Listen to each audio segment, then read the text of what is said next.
मंडळी, तुमचं पुन्हा एकदा मालवणी बोको या यूट्यूब चॅनलवर स्वागत असा। आज आपण गावच्या एका ताडीवाल्याची गोष्ट बघणार असो, पण त्याआधी जर तुम्ही या यूट्यूब चॅनलवर पहिल्यांदा चिला असाल तर या चॅनल सबस्क्राइब करूक मात्र विसरा नको।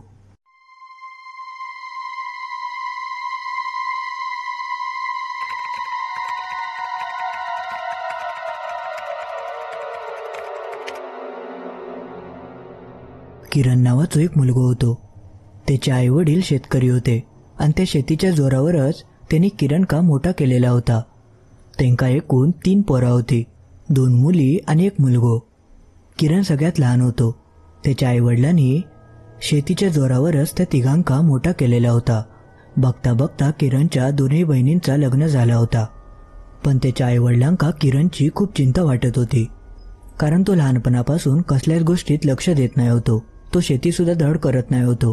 त्याचा पुढे जाऊन काय होतला ह्याची चिंता त्याच्या आईवडिलांका भासत होती। जसं जसं तो मोठं होऊक लागलो तसं तो मित्रांच्या संगतीत जाऊक लागलो। बघता बघता त्याका वाईट संगत गावत गेली। तो गुटखो खाऊक लागलो, हळूहळू दारू पिऊक लागलो। त्याच्या आईवडिलांनी त्याका खूप समजवल्यानी, पण तो काय त्याच्यासून बाहेर इलो नाही। पण जसं तो मोठं झालो तसा त्याच्या वडिलांनी त्याका पैसे देऊचा बंद केल्यानी, त्यामुळे आता किरण का दारू पिऊसाठी पैसे मिळत नाही होते। त्यामुळे तो चांगलोच चावरो बावरो झालो होतो। ते का आता दारू पिऊसाठी स्वतःच काहीतरी हातपाय हलवचे लागणार होते। त्याच्या वडिलांनी त्याका घराबाहेरच हाकलून दिलेला होता। त्याने त्याका सांगितल्यानी, तू जाऊ सर स्वतः पैसे कमवत नाही तोपर्यंत तू काय घरात जागा नाही। त्यावेळी किरणच्या आई खूप वाईट वाटला होता, पण किरण ह्या कारणामुळे तरी सुधरात, त्यामुळे तिने आपल्या काळजावर दगड ठेवले। आता किरण मात्र चांगलोच अडकलो होतो। त्याच्या खिशात पैसो नाही होतो, त्यामुळे ते का आता काहीतरी करूचा लागणार होता। पण ते का आता नेमका काय करूचा तास काय सुधरत नाही होता। एक दिवशी ते का गावात एक माणूस भेटलो। त्या माणसाची खूप मोठी माडाची बाग होती। तो माणूस किरण का विचारत होतो, तू जर माझ्या माडाची बाग सांभाळलं तर मी तुका महिन्याक पैसे देन। किरणकडे अजून काय पर्याय नाही होतो। त्याने आपलं जीव जगवसाठी त्या माणसाक होकार दिल्यान। मग त्यानंतर दररोज सकाळी किरण त्या बागेत जायचो आणि दिवसभर त्या बागेचा रक्षण करायचो आणि जेवढे जेवढे नारळ सुकान पडतील ते एकत्र करून ठेवायचो। अक्षरशः तो दिवसभरात 100 नारळ गोळा करायचो। एक दिवशी त्याच्या मनात असं विचारिलो, दिवसाक जर आपल्या केवढे नारळ गावतात तर मी त्याच्यातले 4-4 नारळ बाजूक काढून ठेवलंय तर महिन्याभरात कितीतरी नारळ साठतील। म्हणून तो दर दिवशी 2-3 नारळ बाजूक काढून ठेवायचो आणि ते नारळ मालकापासून लपून ठेवायचो। बघता बघता तो महिन्याभरात 100 नारळ सोडवायचो आणि ते दुसऱ्या गावात जाऊन विकायचो। त्यामुळे ते अजून पैसे गावाक लागले होते। एक दिवशी तो असोच नारळ विकूसाठी दुसऱ्या गावात गेलो होतो, तेव्हा ते का एक माणूस गावलो। तो माणूस ताडी आणि माडी दोनवलं विकायचो। त्या माणसान सहज एका विचारल्यान, तू एवढे नारळ आणत म्हणजे तुझी बाग वगैरे असत ना? तसं किरण त्या माणसाक म्हणालो, होय होय माझी बाग असा। तसं तो म्हणालो, मग एक तू काम कर, मी ना माडी आणि ताडी दोनवलं विकतय, लय पैसो गावता। तुझे खूप माड आहेत ना, मग माडी काढूक घे आणि तुझ्या गावात माडी विकूक लाग। किरण आधीपासूनच खूप वात्रट होतो आणि ते काय सगळ्या गोष्टीचो खूप रस होतो। त्यामुळे त्यांनी ठरवल्यान की आपण सुद्धा माडी विकायचा। ते का त्या माणसाची कल्पना आवडली, त्यामुळे त्यांनी त्या माणसाकडसून माडी कशी काढूची आणि काय करूचा या सगळ्या विचारून घेतल्यान। त्या माणसांसुद्धा ते का सगळी माहिती दिल्यान। मग एक दिवशी किरण आपल्या बाग मालकाकडे गेलो आणि त्यांनी त्याका विचारल्यान, अहो माझ्याकडे कल्पना असा, मी जरा माडी विकूचा म्हणतोय, तुमची काय हरकत नसात तर मी तुमच्या माडाच्या झाडावरनं माडी काढले तर चालत काय? त्यावर मालक जरा विचार करूक लागलो। त्याका माहिती होता माडी काढल्यावर माडसुद्धा जरा चांगलो धरता, म्हणून त्या मालकान त्याका विचारल्यान, पण माका तू पैसे किती देतलं? तसं किरण म्हणालो, माका जेवढं फायदो होयत त्याचे 40% मी तुमका देन। किरण त्यांका 40% देणार होतो, त्यामुळे ते खूप खुश झाले आणि ते माडी काढूक तयार झाले। बघता बघता किरणने माडी काढूक सुरुवात केल्यान आणि ती गावात विकूक लागलो। त्यांच्या गावात माडी विकणारो कोणत नाही होतो, त्यामुळे त्याची बऱ्यापैकी माडी विकत होती। त्याका बऱ्यापैकी फायदो होत होतो। किरण का फायदो झाल्यामुळे बाग मालकाक सुद्धा चांगलोच फायदो होत होतो, त्यामुळे तो सुद्धा आनंदी होतो। बघता बघता तो मोठ्या प्रमाणात माडी बनवूक लागलो। जेव्हा तो माडीच्या धंद्यात शिरलो तेव्हा त्याका समजला माडीपेक्षा ताडीक जास्त मागणी असा आणि ताडी विकून जास्त पैसे सुद्धा गावतात. म्हणून बघता बघता त्याने आपलो धंदो वाढवसाठी ताडी सुद्धा विकूक लागलो. ताडी विकून त्याका जास्त पैसे गावाक लागले होते, त्यामुळे तो खूप आनंदी होतो. बघता बघता त्याने आपलो धंदो वाढवूक घेतल्यान आणि तो आता ताडीसोबत दुसरे सुद्धा दारिये विकूक लागलो, जसा की गुळाची दारू, काजवाची दारू. असा करत करत तो मरणाचे पैसे छापूक लागलो. त्यांनी स्वतःची दारियेची भट्टी उघडलेली होती, त्याच्यात तो दारू बनवायचो. पण पुढे पुढे त्याका मनुष्यबळ कमी पडक लागला होता आणि दारूची मागणी मोठ्या प्रमाणात वाढतच चालली होती. म्हणून त्यांनी 2 माणसांका आपल्या हाताखाली ठेवल्या. पण तो करीत असलेली प्रगती त्याच्या आईवडिलांका अजिबात आवडत नाही होती, कारण तो एका चुकीच्या मार्गाने पैसे कमवत होतो, कित्येक लोकांचे संसार उद्ध्वस्त करीत होतो. बघता बघता गावातल्या लोकांचा दारू पिऊचा प्रमाण वाढतच चालला होता. त्यांनी गावातल्या सगळ्या लोकांका दारियेच्या नादाक लावलेला होता, त्यामुळे ते सगळे दारू पियायचे आणि घराकडे जाऊन आपल्या बायका पोरांका मारायचे. त्यामुळे त्यांचे बायका चांगलेच चिडले होते. एक दिवशी असे सगळे बायका एकत्र येले आणि त्यांनी पोलीस स्टेशनमध्ये किरणच्या विरोधात आवाज उठवल्यानी. त्यामुळे पोलिसांनी किरणची दारू विक्री बंद करून टाकल्यानी. इतक्या वर्षांनी किरणची गाडी रुळावर येली होती. त्याका बक्कड पैसो गावत होतो, पण काही क्षणार्धातच त्याचो धंदो बसलो होतो. हातात खेळणारे पैसे कमी होऊक लागले होते. पोलिसांनी त्याका गावात दारू बनवूक सक्त मनाई केलेली होती. त्यामुळे किरण का आता काय करूचा ताच काय समजत नाही होता. तेवढ्यात किरणच्या डोक्यात एक कल्पना येली. तो विचार करूक लागलो की आपण ह्या गावात जर दारू बनवू शकत नाही, पण गावाच्या बाहेर तर बनवू शकतो ना.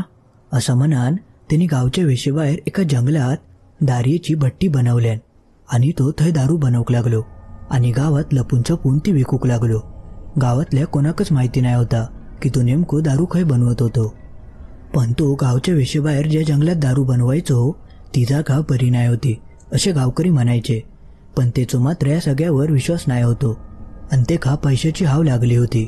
त्यामुळे तेका काय करून पैसो कमवचो होतो. म्हणून त्याने या सगळ्याचो काय विचार करूक नाही आणि तो त्या जागेवर दारू बनवूक लागलो. बघता बघता गिरायका सुद्धा त्याच्याकडे येऊक लागली. त्याचो धंदो आधीपेक्षा दुप्पट चालाक लागलो. हळूहळू त्याची गाडी परत रुळावर येऊक लागली होती. तो खूप आनंदी होतो. बघता बघता तो आजूबाजूच्या 2-3 गावांका दारू विकायचो.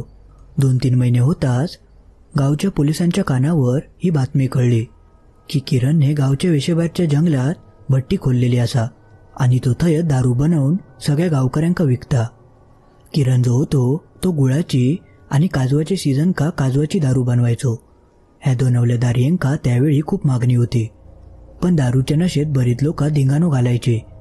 पण एक दिवशी किरणचो अड्डो पोलिसांका समाजलो, त्यामुळे सगळे पोलीस त्याच्या अड्ड्यावर येऊक लागले. पण सगळे पोलीस त्याच्या अड्ड्यावर येतात ही बातमी किरण का आधीच समाजली होती. म्हणून त्यांनी पटकन आपलं अड्डो उचलल्यान आणि तो त्या जंगलाच्या अजून आत गेलो आणि एवढ्या आतमध्ये सहजासहजी कोण येत नाही होता. बघता बघता पोलीस त्या अड्ड्यावर गेले, पण त्या अड्ड्यावर कायच त्यांका गावला नाही. किरणने आधीच त्याचो अड्डो हलवलेलो होतो. पोलिसांनी आजूबाजूक शोधल्याने पण त्यांका काय तो गावलो नाही. पण बघता बघता किरण त्या जंगलाच्या खूपच आत गेलो होतो. तो त्या घनदाट जंगलात दारू बनवायचो आणि कॅनात भरून गावापर्यंत घेऊन यायचो. पण ज्यावेळी त्याने आपलं अड्डो बदलल्यान आणि तो त्या जंगलात गेलो होतो तेव्हापासून त्याच्या बाबतीत विचित्र घटना घडूक लागले होते. त्याच्या हाताखाली जे कामगार होते त्यांका ते भयानक अनुभव येऊक लागले होते, कारण त्यांका शक्यतो रात्रीचं काम करूचा लागायचा आणि जेव्हा ते रात्री ते काम करूक जायचे तेव्हा त्यांका विचित्र आवाज ऐकूक यायचे. त्यांका सतत असे भासवायचे की कोणतरी त्यांच्यावर लक्ष ठेवून असा, कोणतरी त्यांचो पाठलाग करता आणि कधी कधी तर बाईच्या पैजणींचा आवाज सुद्धा ऐकू केलेलो होतो. त्यामुळे त्या कामगारांनी किरण काय बाबतीत सगळं सांगितल्यानी, पण किरणने त्यांका पैशाचा लालच देऊन त्यांका कसावासा ते थांबवल्यान. पण एक दिवशी त्यांच्यासोबत असो काय प्रकार घडलो त्या प्रकारामुळे त्यांनी ते काम करण्यास सोडून दिल्यानी. ते सगळे कामगार चांगलेच घाबरले होते. त्यांचे हातपाय थरथर कापत होते. किरणने त्यांका खूप समजवल्यान, पण त्या कामगारांनी त्या जागेवर जा काय दृश्य बघितल्यानी त्या दृश्य बघून त्यांची कोणाची थंय जाऊची हिंमत होत नाही होती. सगळ्यांनी काम सोडून दिल्यानी. एक जात आम्ही त्या कामाक जाऊचो नाही असं त्यांनी सरळ किरणका सांगून टाकल्यानी. त्यामुळे किरणवर आता परत संकट इला होता. ते का ते एवढी दारू बनवून विकूची कशी ताच काय समजत नाही होता. पण ते का मात्र चांगलोच नाद लागलो होतो, त्यामुळे त्यांनी तो धंदो बंद करूक दिला नाही. तो एकटोच त्या जंगलात जायचो आणि तेका जेवढं शक्य होईत तेवढं तो दारू बनवायचो आणि विकायचो. तो ज्या वाटेन जायचो त्या वाटेत तेका एक छोटंसं पूल गावायचा. त्या पुलाखालसून एक छोटंसं वाळ वावायचो. पावसाचे 6 महिने तेका पाणी असायचा आणि बाकीचे महिने तो वाळ कोरडं असायचो.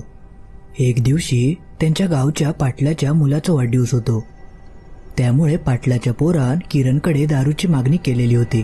तेका मोठ्या प्रमाणात दारू होई होती, त्यामुळे किरण सुद्धा कामाक लागलो होतो. तेका रात्री 10:30-11च्या दरम्यान दारू घेऊन पाटलाच्या वाड्यावर जाऊचा होता. त्यामुळे तो आदल्या रात्रीपासून दारू बनवच्या कामाक लागलो होतो. त्याच्या हाताखाली माणूस नसल्यामुळे तेका एकट्याकच त्या सगळा करूचा लागायचा. त्यामुळे तेका त्या सगळ्या कामाक मरणाचा उशीर झालो होतो. बघता बघता रात्रीचे 12 वाजून गेले होते, पण त्याचं काय काम संपलं नाही होता. त्यामुळे मध्यरात्री तो त्या भयानक जंगलात एकटोच काम करत होतो. पण तेका ती पैशाची हाव पुढे किती महागात पडणार होती ह्याची तेका थोडी सुद्धा कल्पना नाही होती. त्यांनी ती अख्खी रात्र त्या जंगलातच दारू बनवून काढल्यान. तो सकाळपर्यंत त्या जंगलात दारू बनवत होतो. पुढच्या दिवशी रात्री तेका ती सगळी दारू पाटलाच्या वाड्याकडे नेऊची होती. ठरल्याप्रमाणे तो संध्याकाळी 7च्या दरम्यान त्यांनी केलेली सगळी दारू कॅनात भरून घेतल्यान. तरी ती दारूची कॅना खूप मोठी होती, त्यामुळे ती हाताने नेणं तर शक्य नाही होता आणि त्या काळी गाडी वगैरेची सोय नाही होती. म्हणून त्यांनी एका बैलगाडीची सोय केलेली होती. बैलगाडीत तो कॅना टाकून पाटलाच्या वाड्याकडे नेणार होतो. तरी संध्याकाळी 7:45-8च्या दरम्यान त्यांनी ती सगळी कॅना बैलगाडीत भरल्यान आणि तो त्या बैलगाडीन पाटलांच्या वाड्याच्या दिशेने जाऊक लागलो. बघता बघता तो त्या पुलाकडे इलो. ते पावसाचे दिवस नाही होते, त्यामुळे पुलात काय पाणी नाही होता. वाळ पुरो कोरडं होतो. पण जसं तो त्या पुलावर येता तसे बैलगाडीचे दोनवले बैल अचानक थांबले. काय केल्यात ते बैल पुढे पाऊल टाकूक तयारच नाही होते. किरणने त्या बैलांका हाकून बघितल्यान, पण ते काय पुढे पाऊल टाकत नाही होते. मग किरणने आपल्या हातातल्या काठीयेन त्यांका मारल्यान, पण तरी सुद्धा बैल काय एक पाऊल सुद्धा पुढे टाकूक तयार नाही होते. रात्रीची वेळ होती. किनाट काळोख पसरलो होतो आणि तो अजून त्या जंगलात होतो. त्याच्याकडे एक कंदील होता. त्या कंदिलाच्या प्रकाशातच तो थैना जायत होतो. पण अचानकच ते बैल थै कित्याक थांबले त्याच काय कळत नाही होता. किरणने खूप प्रयत्न करून बघितले, पण बैल काय पुढे जायत नाही होते. तेवढ्यात अचानक बैल जोरजोरात ओरडाक लागले आणि शक्यतो रात्रीच्या वेळी असे बैल ओरडत नाही. तेव्हा किरण का समजला की हे नक्कीच काहीतरी विचित्र प्रकार घडता. बघता बघता ते जे बैल होते ते हळूहळू एक एक पाऊल मागे टाकूक लागले. आता किरण का सुद्धा चांगलोच घाम फुटाक लागलो होतो. तेवढ्यात त्याच्या कानावर एका माणसाचा आवाज येऊक लागलो. असा वाटत होता की कोणतरी मोठमोठ्यान गाणी म्हणान थैना चलता. तसो किरण घाबरान आजूबाजू बघूक लागलो, पण ते का मागे पुढे कोणच दिसत नाही होता. तेवढ्यात एक मोठ्यान आवाज झालो. असा वाटत होता की काहीतरी जोरात जमिनीवर पडला आणि बघता बघता पुलाखालसून मोठमोठ्यान आवाज येऊक लागलो. वाचवा, माका कोणतरी वाचवा, कोण हा काय वर? तो आवाज ऐकान किरणच्या पायाखालची जमीनच सरकली. तो जो आवाज होतो तो पुलाखालसून येत होतो. मग किरणने हिम्मत करून कोण ते का हाक मारता त्या बघूसाठी पुलाच्या खाली वाकान बघूक लागलो. तेव्हा ते का त्या कंदिलाच्या प्रकाशात एक माणूस खाली पडलेलो दिसलो. तो चांगलोच रक्तबोंबाळ झालो होतो. त्याची अवस्था खूपच वाईट होती. असा वाटत होता की तो माणूस दारूच्या चांगल्याच नशेत होतो. ते का अजिबात शुद्ध नाही होती. तो फक्त मोठमोठ्याने ओरडत होतो, वाचवा, माका वाचवा. पण किरण काच आधीच खूप उशीर झालो होतो, म्हणून त्यांनी काय त्याच्याकडे लक्ष दिले नाही. तो वर्ण म्हणालो, तू काय एवढी दारू पिऊक सांगल्यान कोणी होती? झेपत नाही तर पितं किती एवढं? रव आता पडांथयच, उद्या सकाळी जागा राख. असा म्हणान किरण परत आपल्या बैलगाडीत बसाक गेलो. तेवढ्यात मागसून तो माणूस म्हणालो, अरे माका वाचवल्याशिवाय तू कसं जातस तास मी बघतोय. आणि तेवढ्यात जसो किरण मागे वळण बघता तर त्याची बैलगाडी त्या जागेवरच नाही होती आणि संपूर्ण रस्त्यावर त्याची दारू उपडी झालेली होती. तसं का दृश्य बघून किरणने आपल्या डोक्यावर हातच मारून घेतल्यान. तेका त्या माणसाचो प्रचंड राग येलो, कारण या सगळा त्या माणसामुळे झाला होता. म्हणून तो अक्षरशः गाडी घालत त्या माणसाकडे गेलो आणि जसं तो पुलाखाली वाकान बघता तेव्हा तो माणूस सुद्धा त्या पुलाखाली नाही होतो. अक्षरशः काही क्षणार्धातच तो माणूस थैना नाहीसो झालो होतो. तसा किरण का वाटला की तो माणूस पुलाखालीच काहीतरी लपलो असतलो. म्हणून किरण हातात कंदील घेऊन पुलाखाली जाऊक लागलो. जसो किरण पुलाखाली जाता आणि जा काय थंय दृश्य बघता ता दृश्य बघून तो थंय चांगलोच चराकलो, कारण तो माणूस नाही होतो. थंय त्या माणसाचा ता भूत होता. तेका त्या दृश्य बघावलंच नाही. अक्षरशः त्या माणसाची मान उलटी होती, हातपाय उलटे होते आणि तो जोरजोरात त्याच्याकडे बघून हसत होतो. किरण का चांगलोच धक्को बसलो आणि तो थंय चांगलोच चराकलो. पुढच्या दिवशी सकाळी पाटलाचो पोरगो किरण का पूर्ण गावभर शोधत होतो. तेका प्रचंड राग इलो होतो, कारण किरणने काल रात्री दारू आणलेली नाही होती. त्या पाटलाचे मुलाक त्याचो अड्डो नेमको खया त्याचो थोडोफार अंदाज होतो, म्हणून तो तेका शोधत शोधत थंय येऊक लागलो. तेव्हा त्या पाटलाक किरण त्या पुलाखाली बेशुद्ध अवस्थेत पडलेलो वावलो.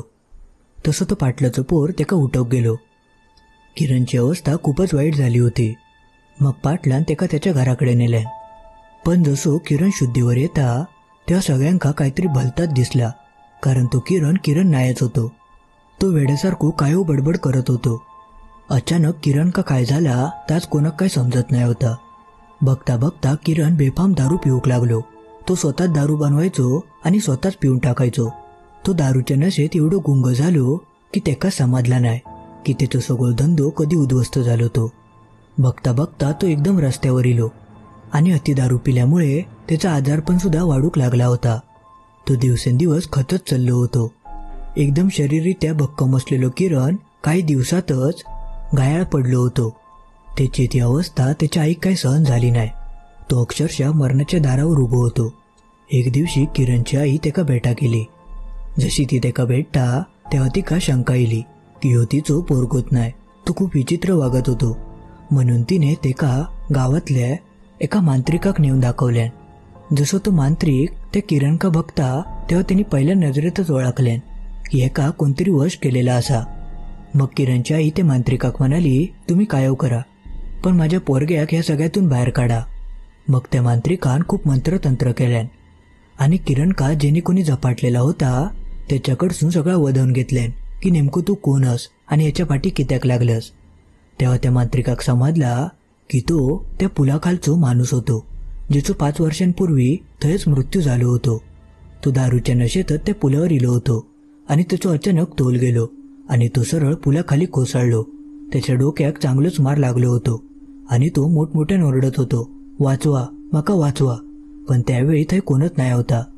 त्यामुळे तो तडपडान थंयच मेलो. पण त्या दिवसापासून त्याचो आत्मा थंयच भटाकता. तेका परत दारू पिवची होती, म्हणूनच तो माणसाक शोधत होतो. आणि त्या दिवशी नेमको किरण दारू घेऊन त्या पुलावरनं जायत होतो. त्या संधीचो फायदो घेऊन यांनी तेका पकडल्यान. मांत्रिकाची ती वाक्य ऐकान किरणच्या आईक जरा धक्कोच बसलो. मग तिने त्यांका विचारल्यान ह्याच्यावर आता पर्याय काय, त्याच्यापासून याची मुक्तता कशी होतली. मग त्या मांत्रिकान तिका सांगितल्यान की आपल्याक त्या जागेवर जाऊ कया आणि त्याचा काय अजून देणा असा तर तुमका देऊ कया, तरच तो किरण का सोडीत. मग पुढच्या दिवशी किरण का घेऊन मांत्रिक आणि त्याची आई त्या जागेवर गेले आणि त्यांनी त्याचा काय जर देणा होता तर दिल्यानी. त्याका काय जास्त नको होता, त्याका फक्त दारूची तलब लागायची, म्हणून त्यांनी दारूच मागितल्या नव्हती. मग किरणच्या आईन किरणच्या हातान त्याका दारू दिल्यान आणि अखेरीस त्या मांत्रिकान त्या माणसापासून किरणची सुटका केल्यान. पण किरण मात्र झालेल्या घटनेमुळे एवढं घाबरलो होतो की त्याचो तो दारूचो नादच सुटलो होतो. त्यांनी दारू विकणं पूर्णपणे बंद केल्यान आणि तो दारूच्या थेंबाकडे सुद्धा डुंकून बघत नाही होतो. एका वाईट गोष्टीसून काहीतरी चांगला घडला होता, त्यामुळे किरणच्या आई खूप आनंद झालो होतो. बघता बघता किरणने आपल्या वडिलांच्या शेतात काम करूसाठी हातभार लावल्यान. त्यामुळे किरणच्या वडिलांका सुद्धा त्या दृश्य बघून खूप आनंद झालो. ह्या गोष्टीवरनं तुमका समजलाच असात की दारूच्या नशेमुळे किरणचा जीव जाता जाता वाचलो होतो. शेवटी का होईना किरण का अक्कल लिहिली होती, त्यांनी दारू सोडलेली होती. दारूच्या पायी कित्येक लोक आपले आयुष्य बर्बाद करून टाकतात. त्यामुळे मित्रांनो, आपण या मार्गाक न गेलेलाच बरा. त्यामुळे दारूपासून 4 हात लांब राहावा, कारण ती आपल्याक विनाशाकडे घेऊन जाता. मंडळी, आज पुरता एवढाच. तुमका हे अनुभव कसो वाटलो तर कमेंटमध्ये नक्की कळवा. आणि तुम्ही जर इथपर्यंत ही गोष्ट ऐकला असाल तर लाईक करणं भाग असा. लाईक केल्याशिवाय जाऊ नको. आणि अजून तुम्ही हे चॅनल सबस्क्राईब करूक नसाल तर लगेच सबस्क्राईब करून टाका. ह्या चॅनलवर असेच आगळेवेगळे भूताचे अनुभव येतच असतात.